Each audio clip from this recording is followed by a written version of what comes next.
بەمەبەستی پاراستنی زمان و ئەدەب و کولتوری هەورامان و هەورانیەکان کۆمەڵێک لە چالاکان و ڕۆشنبیرانی هەورامی یەکەمین کۆنفرانسی هەورامانیان ساز کرد و تێیدا چەندین بابەتی جیاواز لەبارەی شوناس و ئاین و کولتوری هەورانیەکان لە کۆنفرانسەکەدا پێشکەشکران. دیارە گرنگی کۆنفرانسی هەورامانەشناسی ئەوەیە ئێمەی هەورامی کۆنفرانسێکمان بەستووە بۆ ئەوەی کەلتور و زمان و هونەر و ئەدەب و مێژووی خۆمان بپارێزین لەمە زیاتر تووشی فەوتان و لە ناوچوون و توانەوە نەبێت.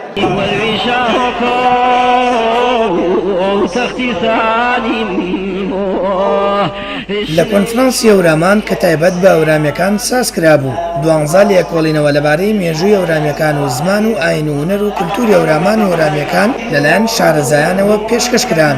بەشدەربوانی کۆنفرانسەکەش بە گرنگیەوە باسییان لە بەستنی کۆنفرانسەکە کردو بە یەکێک لە هەنگاوەکانیان ناوبرد بۆ پاراستنی شێوەزار و کولتوری هەورامی لە کوردستاندا.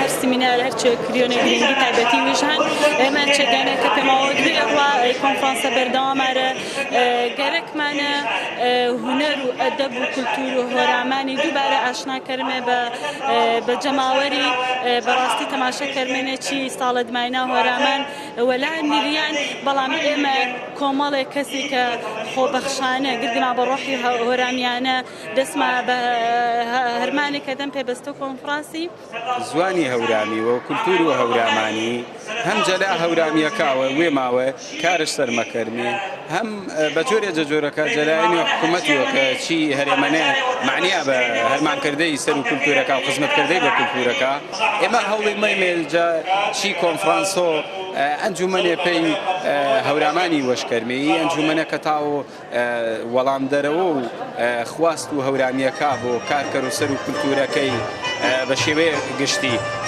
کارەکانی کۆنفرانسی هەورامان بۆ ماوەی 2 ڕۆژ بەردەوام دەبێت و لەگەڵ ئەوەی چەندین ڕاستپاردە و پێشنیار لە کۆتاییدا گەڵاڵە دەکرێت. هاوکات هەورامیەکان چەندین داواکاریش بۆ لایەنی پەیوەندیدار و حکوومەت دەخەنە ڕوو لەوانە زمانی هەورامی بێتە زمانی فەرمی و گرنگی زیاتر بکرێت بە بواری پەروەردە لە ناوچەکەیاندا.